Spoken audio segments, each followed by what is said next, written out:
Hello everyone, स्वागत है आपके अपने यूट्यूब चैनल वाइस सर पर। और आज हम करने के लिए जा रहे हैं कक्षा 9वीं का मैथ का एक्सरसाइज 6.1 से रिलेटेड हमारा इंट्रोडक्शन वीडियो है। और उसमें एक थ्योरम है 6.2 और उस थ्योरम में क्या कहा जा रहा है वो देखते हैं। सबसे पहले तो थ्योरम और उससे रिलेटेड फिगर को समझ लेते हैं, फिर आगे बात करेंगे हम उसको सॉल्व कैसे करने वाले हैं। ठीक है, तो बने रहिए हमारे साथ पूरे वीडियो में। सारी बातें आसानी के साथ समझ में आने वाली है, इधर उधर मत भटको। एक वीडियो पे आए हो, पूरा देख लो, समझ में सब कुछ आ जाने वाला है। तो देख लो, सबसे पहले यदि कोई तिर्यक रेखा दो समांतर रेखाओं को काटे, यदि कोई तिर्यक रेखा, मान लो कि ए बी और सी डी दो समांतर रेखा है अपने पास, और ई एफ कोई तिर्यक रेखा है। अब ये जो है ए बी और सी डी को ई एफ रेखा पी और क्यू बिंदु पर क्या कर रहा है, काट रहा है। तो देखो एकांतर कोण कहाँ पर बन रहा है वो देखना। एकांतर कोण का युग्म जो है ना, एक ये है, एक युग्म ये है और दूसरा युग्म ये है ना। ये है एकांतर कोण का युग्म। एक युग्म तो ये है और दूसरा युग्म हम यहाँ से इस तरह से अगर पता चले तो डबल लाइन यहाँ से खींचते हैं तो ये है एकांतर कोण का युग्म। और हमको यही साबित करना है कि ये कोण इस कोण के बराबर होता है और ये कोण इस कोण के बराबर होता है। देखो एक बार और समझ लो क्या कह रहा है। यहाँ पर प्रमेय में बोला जा रहा है, यदि अपने पास दो समांतर रेखा हो, तो हमने ए बी और सी डी समांतर रेखा को ले लिया, और एक तिर्यक छेदी रेखा हो तो हमने ई एफ भी एक तिर्यक छेदी रेखा ले लिया। और बोल रहा है कि दोनों समांतर रेखाओं को क्या है कि ई एफ या जो तिर्यक छेदी रेखा है वो दोनों ही रेखाओं को प्रतिच्छेद करती है। मतलब जो दो रेखाएं आपस में समांतर है, उन दोनों रेखा को क्या कर रही है, प्रतिच्छेद कर रही है। तो देख लो ये ई एफ प्रतिच्छेदी रेखा है, वो ए बी को पी बिंदु पर और सी डी को क्यू बिंदु पर प्रतिच्छेद कर रही है। अब हमारे पास यहाँ से अगर सारे एंगल को जोड़ा जाए ना तो 8 एंगल यहाँ से सीधा सीधी बन रहा है। ऐसे तो ज्यादा एंगल बन रहा है, लेकिन 8 एंगल देखा जाए, 1 2 3 4 5 6 7 8 एंगल यहाँ पर बन रहा है। लेकिन हमको मतलब है एकांतर कोण से, क्योंकि इस पर में बोला जा रहा है कि यदि दो समांतर रेखाओं को, यदि एक तिर्यक छेदी रेखा दो प्रतिच्छेद करे तो एकांतर कोण के युग्म समान होंगे। इसका मतलब देखो ये कोण और ये कोण एकांतर कोण का युग्म है, और ये कोण और ये कोण एकांतर कोण का युग्म है। तो ये कोण बराबर ये कोण होगा और ये कोण बराबर ये कोण होगा। ये हमको साबित करना है। देखो बिल्कुल आसान है, थोड़ा भी मुश्किल नहीं होगा यहाँ पर समझने में कि क्यों हो रहा है, कैसे हो रहा है। तो हमने यहाँ पर क्या क्या, जो बात अभी हम यहाँ पर बोले हैं वही हमने लिख दिया है कि माना कि ए बी समांतर सी डी और ई एफ एक तिर्यक रेखा है जो ए बी और सी डी को क्रमशः पी और क्यू बिंदु पर प्रतिच्छेद करती है। ये बात हम यहाँ पर क्लियर कर चुके हैं। अब साबित क्या करना है अपने को, ये देख लो। साबित करना है कोण ए पी क्यू है ना, कोण ए पी क्यू बराबर कोण पी क्यू डी, कोण पी क्यू डी, यानी ये कोण बराबर ये कोण। और दूसरा है हमारे पास बी पी क्यू, कोण बी पी क्यू अब बराबर यहाँ से करेंगे सी क्यू पी, यानी कि ये कोण बराबर ये कोण साबित करना है। तो देखते हैं कैसे कर सकते हैं। देखना जरा गौर से देखना कि ये कोण, ये वाला कोण और ये वाला, चूंकि देखो यहां से लिखेंगे चूंकि ए बी समांतर सी डी और ई एफ एक प्रतिच्छेदी रेखा है, ई एफ एक तिर्यक रेखा है, तिर्यक रेखा है। तो अगर दो रेखाएं समांतर है, कोई तिर्यक रेखा उसको काट रही है, तो यहां से संगत कोण का युग्म जो है, यानी कि ये वाला कोण और ये वाला कोण क्या हो जाता है, समान हो जाता है। यहां से लिख लेंगे हम, इसलिए ई पी ए, कोण ई पी ए यानी कि ये वाला कोण बराबर हो जाएगा कोण सी क्यू पी के, कोण सी पी क्यू के। इसको समीकरण 1 मान लो, है ना, कोई दिक्कत नहीं है। समझ में आ गया क्यों हो गया, ये हुआ संगत कोण अभिगृहित से, संगत कोण अभिगृहित से।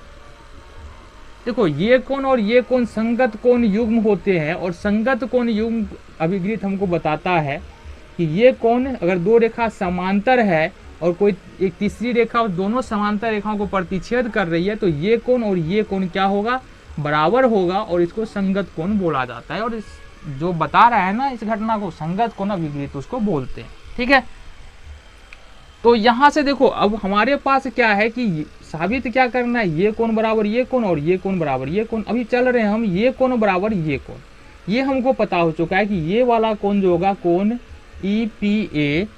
EPA बराबर हो चुका है किसके, CQP के, CQP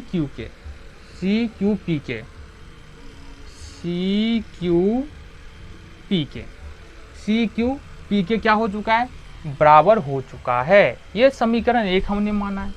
अब देख लो, गौर से देखना कि AB और EF एक दूसरे को P बिंदु पर प्रतिच्छेद करते हैं। देख लो, AB और EF एक दूसरे को P बिंदु पर प्रतिच्छेद करते, इसका मतलब ये वाला कोण और ये वाला कोण क्या होगा, बराबर होगा। लिख सकते हैं कोण EPA बराबर कोण BPQ। अच्छा, ये कोण क्यों बराबर होगा, देखो अगर हम यहाँ पर बात करें, ये ऐसे है और ये ऐसे है, तो अगर दो रेखा एक दूसरे को काटे तो यहाँ से इस कोण और इस कोण को शीर्षाभिमुख कोण बोलते हैं, और ये कोण शीर्षाभिमुख कोण होता है।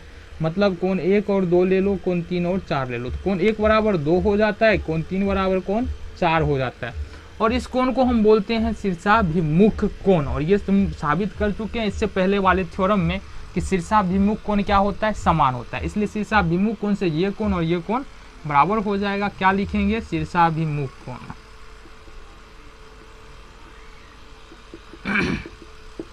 तो शीर्षाभिमुख कोण से ये कोण और ये कोण, यानी कि ये वाला एंगल और ये वाला एंगल क्या हो चुका है, बराबर हो चुका है। समीकरण इसको 2 मान लो। अब समीकरण 1 और 2 को गौर से देखना, समीकरण 1 और 2 को गौर से देखना क्या होगा। समीकरण 1 और 2 को गौर से देखते हैं तो हमको क्या मिल जाता है, देखो EPA और EPA दोनों LHS में EPA है, मतलब LHS बराबर है, इसका मतलब RHS क्या हो जाएगा, बराबर हो जाएगा। यहाँ से कोण CQP बराबर हो जाएगा कोण BPQ।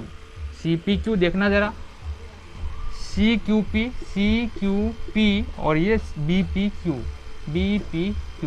तो हमको पहला ये वाला भाग तो हमको यहाँ से मिल चुका है, ये और ये हमारा साबित हो चुका है ना। इसी तरह से देखो, इसी तरह से हम लिख सकते हैं, इसी तरह से देखो हम क्या लिख सकते हैं, जरा गौर से देखना कि ये कोण और ये कोण क्या है, संगत कोण है ना। इसी तरह से कोण EPB और बराबर कोण PQD। ये बराबर क्यों होगा, क्योंकि ये संगत कोण अभिगिरित से बराबर हो जाएगा। ये समीकरण 1 मान लो। अब देख लो फिर से एक बार, यहाँ पर यही होने वाला है कि ये और ये तो बराबर हो गया, ये वाला कोण और ये वाला कोण तो बराबर हो गया।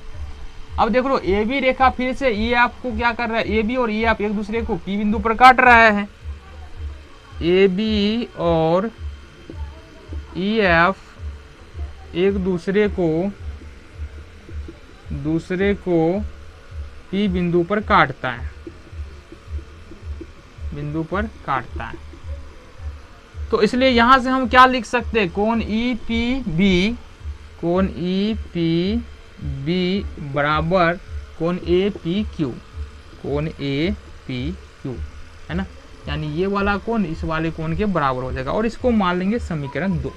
ठीक है, अब समीकरण 1 और 2 को देखना, EPB यहाँ भी है, EPB यहाँ भी है, यानी कि LHS में EPB है, तो LHS बराबर है, तो RHS भी क्या हो जाएगा, बराबर हो जाएगा। इसलिए समीकरण 1 और 2